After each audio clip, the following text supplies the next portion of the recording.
Why is comparison a good thing?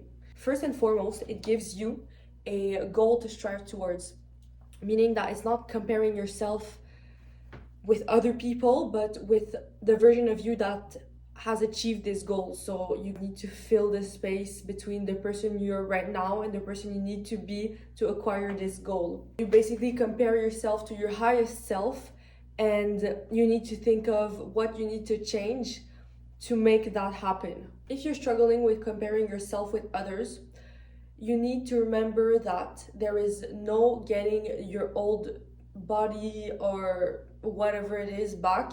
There is only the new. So right now it's your new body. You need to treat it as well as you can, and in the future it's not going to be the same as before. There's no repetition. It's only going to be a new. So out with the old, in with the new.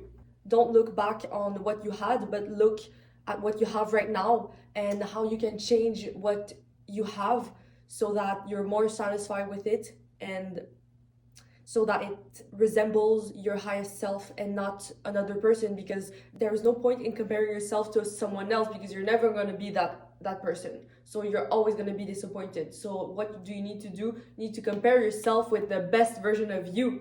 When you do that, you're going to be so focused on yourself that you're not going to even fathom what others are doing. And that's the goal, right? Is that you stop comparing yourself to others and start comparing yourself to something you can achieve. The seeds that you water are the plants that will grow. So if you keep having these repetitive thought patterns, then obviously you're going to think more and more negatively.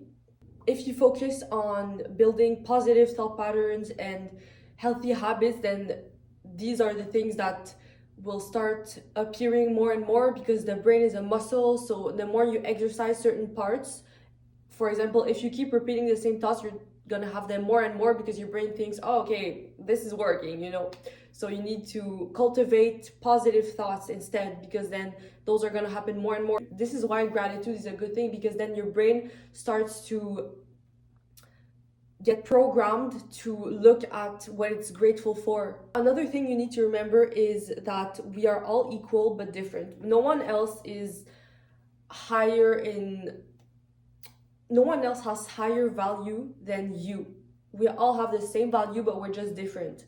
It's the value that we associate with certain qualities like money, beauty, that give us a false sense that it's what's important to us, but it's not.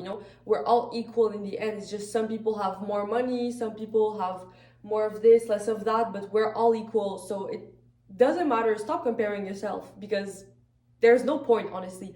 Like, you're not gonna get better if you keep comparing yourself to others. You need to change from a place of positivity, not a place of negativity, because then you're gonna have the same mental space as you had before. You're just gonna maybe be skinnier, but you're still gonna want more. It's never gonna be enough. You're never gonna be satisfied.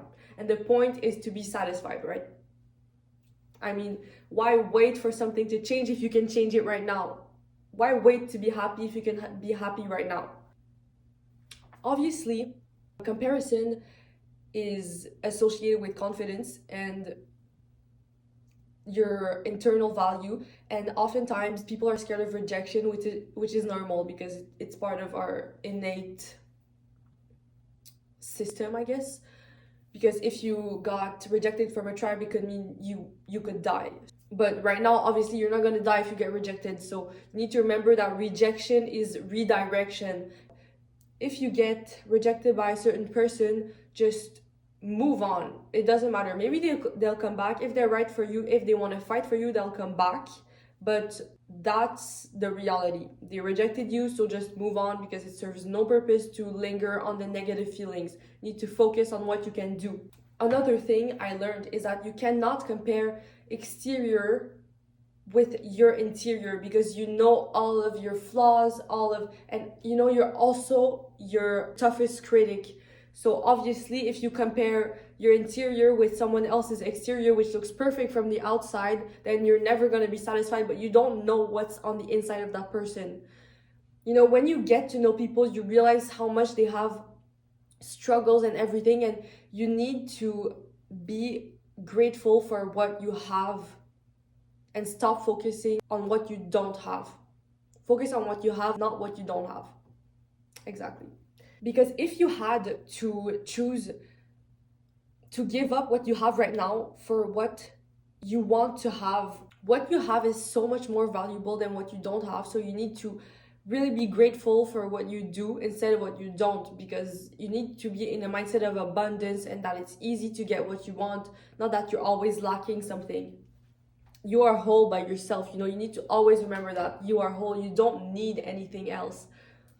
And the last thing is that you need to eliminate what triggers you. You need to know your triggers first off, identify them, try to identify the negative thoughts you're having and what's causing them. And if you can, remove the trigger. For example, social media, if that triggers you, then remove it, because why would you want to make yourself suffer, honestly? Be aware of your thoughts. That's it. I hope this helps, honestly. And if you have any questions, you can DM me on Instagram. Bye.